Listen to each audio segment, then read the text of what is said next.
Testing, testing, mic check, one, two, three. Testing, testing, mic check. Welcome, ladies and gentlemen. Give me a thumbs up if we're good, guys. Testing, testing, mic check, one, two, three. Testing, testing, mic check. We good?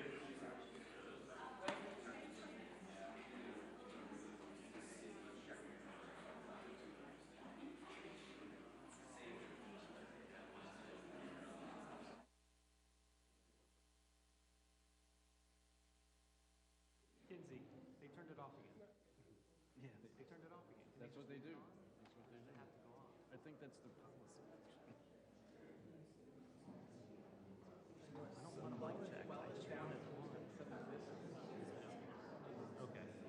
It's just something that drives me crazy. Somebody talking whatever.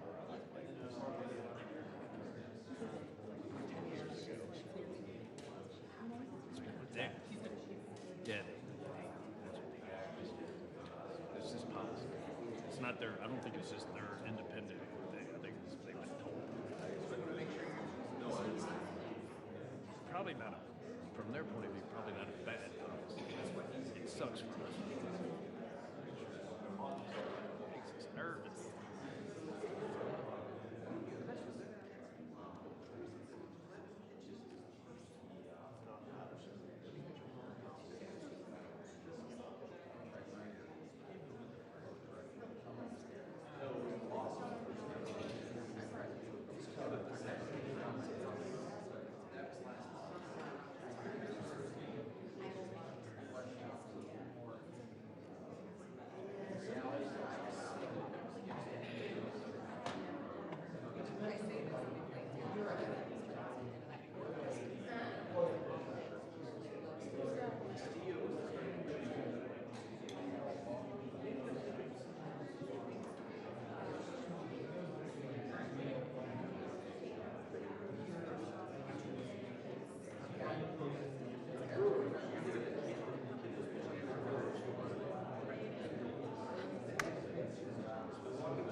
Well, good morning, everyone.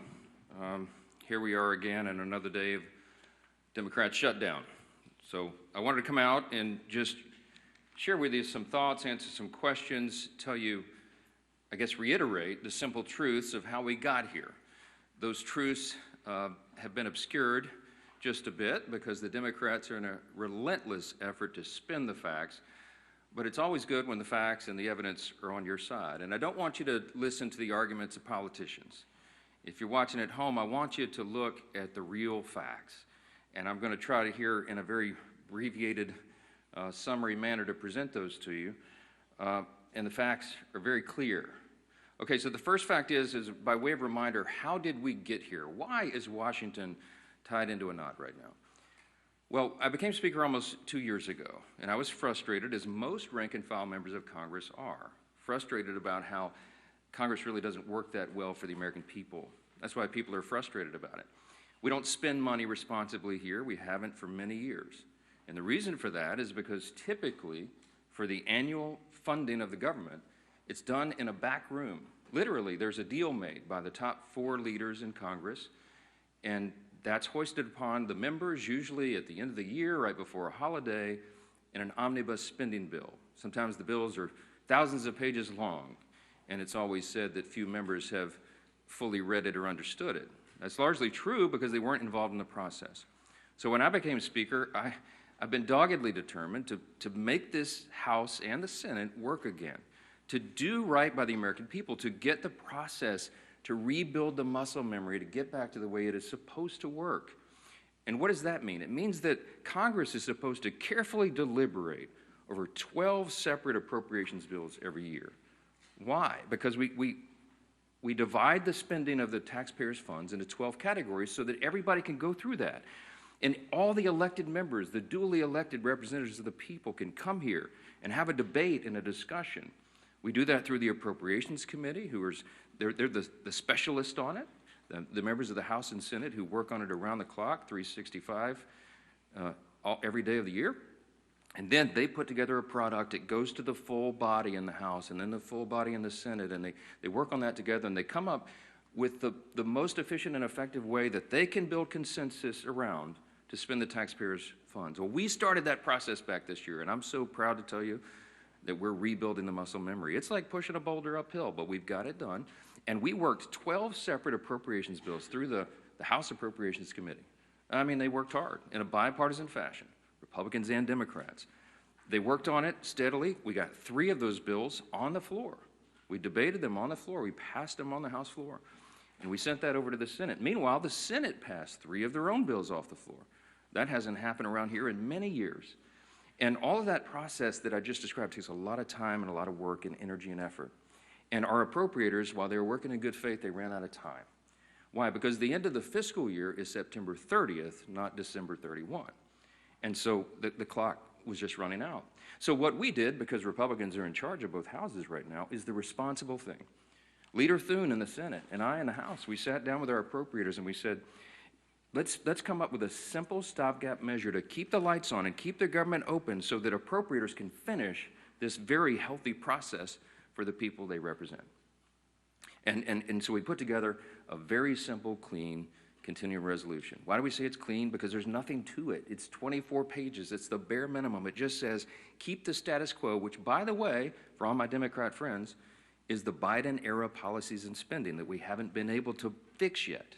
We're in the process of getting appropriations done to repair all that, but we needed more time to do it. So in a bipartisan fashion, Democrats and Republicans got together and said, you know what? Fine, let's extend this until November 21st. The Democrats in the House agreed to that. That was the date. We put that bill on the floor. We passed it out of the House in bipartisan fashion.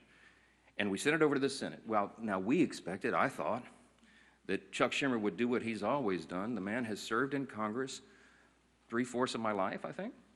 And he has given impassioned speeches over the year, most recently in March of this year, that you have to fund continuing resolutions. You can't shut the government down because it's irresponsible and painful for the American people. He was right in March. He is not right today, which leads me to fact number 2. Fact number 1 was how we got here. Fact number 2 is why are we in this mess? Why did Chuck Schumer change his tune And why is he now saying exactly the opposite of what he said 6 months ago? A picture's worth 10,000 words, okay? This is a copy of the Washington Examiner. Zoom in on that, all right? If you can't see this at home, I just had this on my desk on a big stack, and I found it. This is published March of 2025, March 26 exactly. It's a picture of Chuck Schumer looking very upset, very angry, walking out with a box, and all the House Democrats depicted their character, saying that he's an enemy of democracy. Why is he an enemy of democracy? Because the far left base in the Democrat Party has turned on Chuck Schumer because he did the responsible thing, get the lights on. Why? Because they want him to show a fight against President Trump. So Schumer doesn't want to be in this situation again. So he said, my gosh, he got his staff together and he got the far left wing of the party. He said, what do you want? What do you want me to fight on? So they created a red herring. A red herring is a distraction. They decided that they would pick a fight on health care. Well, let me look right into the camera and tell you very clearly, Republicans are the ones concerned about health care. Republicans are the party working around the clock every day to fix health care. This is not talking points for us. We've done it. A big part of the One Big Beautiful Bill, the Working Families Tax Cut, was to fix health care. Health care is broken in America. It's too expensive. The quality of care needs to rise. We need more access for more people, and we have lots of ideas to do that. But that issue is for debate in the next 3 months. It always was. We have members working on that. The tax credit, the subsidy you've heard about that expires December 31st, there's a lot of thoughtful debate and discussion that has already been going on about that and will go on about that. But that's a December 31 issue. So Chuck Schumer is scrambling. He has to have an issue. None of their policies are very popular. So they decided to lob onto health care, and he decided to claim to all of you that that is the issue with government funding. It is not. Those are two totally separate things. The clean continuing resolution would simply keep the lights on so that the members in the House and Senate can have those debates on health care. We were always planning, and we have lots of ideas on the table on how to fix it, but we don't yet have consensus on it because it's very complicated. We have time to do it. The month of October is a critically important time for us to get the House and Senate working on that very issue. But they're delaying it because they needed a red herring. So in his desperation, we get to fact number 3. In his desperation, they decided to create the red herring. They decided to claim that this is all about health care, which the September funding issue never was. That's a December policy issue. He tried to create it as a September funding issue. And in his desperation, they hastily filed an outrageous counter-proposal. It is a wild wish list of big government liberal nonsense that we can't do. Their priorities that they crammed into this. Now remember, a simple 7-week stopgap funding measure, the CR, that we passed out of the House in bipartisan fashion was sent over. And Chuck Schumer filed a counter-proposal. Now this is his words, not mine. These are not Republican talking points. These are the facts. 2 exhibits real quick, because I've shown you before. This is page 57, an excerpt of his bill, section 2141, where you see that right there that they want to repeal the health subtitle of the Big Beautiful Bill. The One Big Beautiful Bill, the Republicans got signed into law July 4th. The Working Families Tax Cut, we're so proud of that because it has so many amazing things for all the American people, a marquee piece of legislation.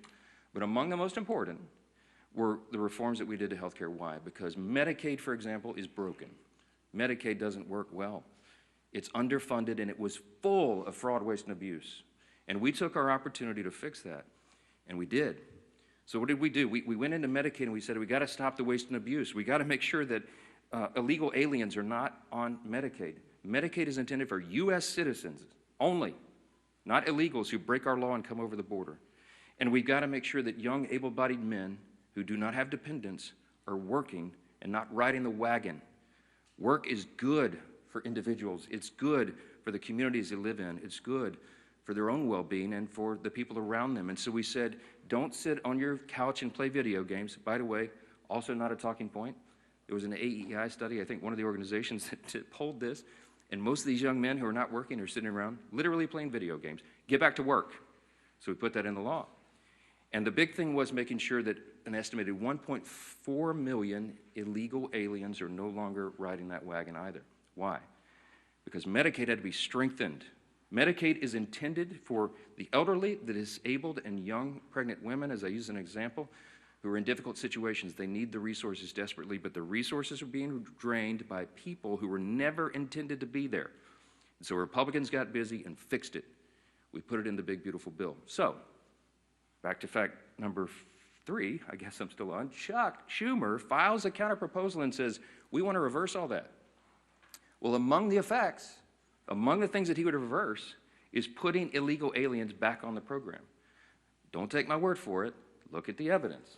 Over here at Exhibit B. This is the list of the actual provisions that would be reversed if Chuck Schumer's language was voted on and passed. Among those, it would end. See, these are the provisions, the Working Families Tax Cut Act. These are the provisions of our bill that did each of these things. We ended Medicaid funding for most non-citizens. They would reverse that, and it would cost American taxpayers, hardworking Americans, an estimated $6.2 billion. And you see, you just go down the list. The California loophole. You know what they did in California? Gavin Newsom and the team out in California? They expanded Medicaid to cover all able-bodied illegal alien adults. These men who could be working or whatever. I mean, they're not even citizens, never intended by Congress. They put that on the tab of the taxpayer. And so we reversed it. Chuck Schumer would repeal that. He would repeal those repairs, and this is what it would cost you. Do the math. I won't go through each line, but it's on the website, speaker.gov. You can pull this up.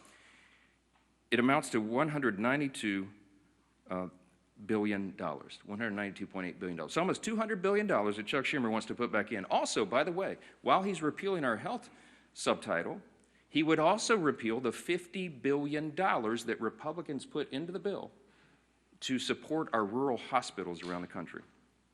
Why would Chuck Schumer do that? Because he's desperate for political cover. Let me keep going on this. By the way, these are enhanced COVID-era spending under Joe Biden for all this healthcare stuff. It was stolen, fraud, waste, and abuse, rife throughout the programs, and we fixed it, and they want to reverse that. By the way, this has always been what the Democrats wanted to do. You all remember, I know, the 2020 presidential election. We've all seen the video over the last week or so, where they asked every single candidate for the Democrat nomination on the stage running for president, is it your intention to give health care to illegal aliens who come into the country? Every single one of them raised their hands, including Joe Biden and Kamala Harris, and that explains a lot of this. All right. That's the facts. And I went on all the shows. I've been on all the programs, as many as I can, to just lay this out. And on some of these programs have been followed by Chuck Schumer or Hakeem Jeffries back and forth. Not one time have they been able to refute what they themselves put in writing. I hope that you will ask them about this. I hope that you will ask them, if it is indeed not your intention, why did you say that? Why did you do that? This is a key part of what they put into their counterproposal, which, by the way, amounts to $1.5 trillion in new spending that they want to strap onto a 7-week, simple, 24-page stopgap measure to keep the lights on so we can do our work. Fact number 5, don't ask me, because here's the answer. Why aren't you negotiating? There's nothing for us to negotiate. The House has done its job. The House Republicans right now are working hard in their districts all around the country. They're meeting their constituents' needs. They're going and explaining and providing the answers, and they're trying to help them navigate through this madness. Some of our Republican colleagues, we had a big conference call on Saturday. Many of them are working throughout. They're making trips to all their rural hospitals in their district to help them navigate and access this fund that Chuck Schumer is trying to take away. Republicans are on the job. We want to improve health care. We have ideas and plans to do that, to fix the COVID level madness and adjust Obamacare so that it works for more people, so you have higher access to care and the costs are reduced. And so they're doing that right now, but there's nothing for us to negotiate or to debate right now, because the House already did that. The House did its job. We passed our bill. We did the job to keep the government open, and now it's on the Senate Democrats. And that's the final fact, and I'll take your questions. Fact number 6, hold on, wait. It's just a tease. The ball, I have to finish my case. Here's my closing argument, okay? The ball is in the court of the Senate Democrats. There's only a handful of people in the country who can solve this problem. There's 47 Democrats. Well, 46 and one who caucuses as an independent, I think. I lose track. But there's about 47 of them that caucus together as Democrats, okay? Here's the problem, remembering from civics. We don't have enough Republican votes to fix this because it takes 60 votes in the Senate to break this impasse, to open the government. There's only 53 Republicans in the Senate. We need some Democrats to be thoughtful and responsible and do the right thing, because why? Because real people are being hurt in all these political games. As Chuck Schumer is trying to cover himself and not have another series of articles like this, okay? That's why this is happening. There's a trend in New York that Chuck Schumer represents of electing Marxists. They're about to elect an actual Marxist as the mayor of New York City, the once cradle of capitalism, the largest city in America. It's stunning. And I think it's stunning to Chuck Schumer, too, because while he's a far-left politician, he's not nearly as far-left as these guys, as they want him to be. And so he's trying to find political cover, and in doing that, he's hurting real American people. Who's being hurt? Women, infants, and children on their nutritional programs that are now stalled. Veterans' health services that they desperately need and demand. Go down the list. We've got our troops, Border Patrol agents, TSA agents serving, trying to protect America without pay right now. Half the federal civilian workforce is effectively laid off right now, furloughed. They can't go to work. They don't have the money. Chuck Schumer, for political cover, decided to turn off the funds, and real people are getting hurt. FEMA services. I keep saying this because I live in a hurricane state. We're in the middle of hurricane season, and flood insurance policies cannot be renewed or purchased right now because Chuck Schumer's playing political games. This is real pain for real people. I can go on. There are articles written in the last 2 days. Some of your outlets wrote about low-income Medicaid or Medicare recipients, for example, who have been able to receive health care at home because we expanded that through telehealth and all that. All that is shut down. You have people with autoimmune deficiencies who are also disabled. They cannot go visit the doctor's office. So thankfully, mercifully, they've been able to be treated at home. But all that just stopped. So people are canceling their health appointments with their physicians that is vitally important for them to stay alive, because Democrats over here are playing games. We have one plea and one plea alone. We need a handful of Democrats to stop the madness, reopen the government, so that we can get to these critical debates about the year-end policy decisions with regard to the further reforms to health care. Plain and simple, that's where we are. That's the facts, and everybody can draw their own conclusions. Don't listen to the words of politicians. Look at the actual evidence and the facts, and I think the case is very clear. Yes, sir, because you're standing up. Go ahead. Jeffrey just challenged you to debate on the House floor today. Do you see yourself debating him, or would you be when the poll says that about 13% of the people approve of your messaging, then you make desperate pleas for attention, and that's what Hakeem Jeffries has done. Look, my friend Hakeem had his shot. We debated all this on the House floor, as you know, before we passed our bill. He spoke for 7 or 8 minutes. He had all of his colleagues lined up. They gave it their best shot, and they argued, and they stomped their feet and screamed at us and all that. And still, we passed the bill in bipartisan fashion and sent it over to the Senate. The House has done its job. I'm not going to let Hakeem try to pretend for these theatrics. I mean, this is a Chuck Schumer decision. The ball is in the Senate's court now. The House has done this. We don't need to waste time on that nonsense. Those debates have been had. Colleague's a friend. I mean, Hakeem is a friend and a colleague. I respect him, but we all know what he's trying to do there. Yes, sir. I'm anxious to get my folks back. And look, I want to bring the House back into session and get back to work, but we can't do it till they turn the lights back on. We need Chuck Schumer to reopen the government, and as soon as he does that, we'll bring everybody back here. Yes, back row. Yes, sir. Why not call the House back into session? Because with respect to what you said at the start about the importance of passing funding bills, there are still 9 funding bills to pass in the House. Yeah, well, remember, we've passed them through the House committee. They're out of committee, and we'll get them on the floor. And the appropriators have been working, and they are working as we speak, on trying to figure out which packages of bills we can move to the floor next. And there's some really good discussion that's been had. I myself have spoken to Democrat appropriators on the other side about these things and our commitments to move that and do it. I'll tell you, I mean, this is not some sort of confidential thing. I had I think a fruitful discussion with Senator Patty Murray about 2 days ago, a day or so ago. And I told her it is my full intention that if we break this impasse and we put these bills together, we have 3 of them in conference committee right now. Whatever the conference committee comes up with, I will put on the floor. I'm ready to go. But we've got to open government up so that they can move to that next level, so that conference committee can get that work done. That is small d democracy at its best. You get R's and D's, everybody in the room, and they hash it out, and whatever that final product is, we will move through the process. So we need to reopen government to do that. Yes, sir. Mr. Speaker, I know your intention is that the ECA subsidies don't end until the end of this calendar year. Do you disagree with the Democrats' position that these insurance companies are setting their premium rates now and that people are going to have to make open enrollment decisions in the very near future? Yeah, yeah. Have this discussion now? Yeah, they've been saying that some of the insurance companies will be sending out notices in early November. The last time I checked, it's October 6th. We have the entire month of October. We'll stay here around the clock to work through all these things, but we have to get government open again to do it. They're trying to obscure the issue. We are talking about a simple funding measure that the Democrats themselves have voted on over and over and over. Chuck Schumer, they voted on it 13 times during the Biden administration. This is the exact same thing that was on the floor in March when Chuck Schumer, I should have brought his video and let him give you the speech of why it was so important to pass it. Nothing has changed except the politics. So that's a political issue that they're trying to make out of it.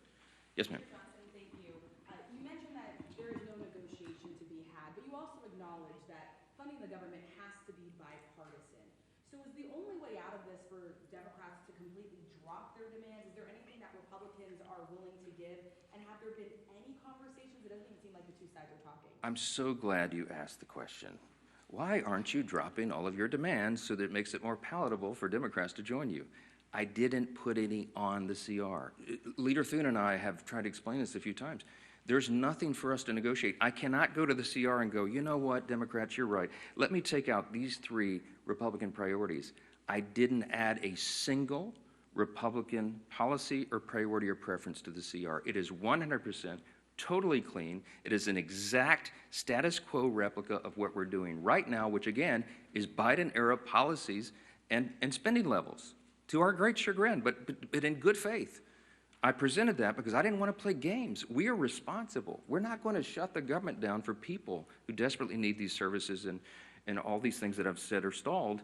And so we didn't, no gimmicks, no tricks. There's nothing that Leader Thune and I can go to Chuck Schumer and say, you know what, okay, we'll pull this off. Would that make it better? No, I don't have anything to give.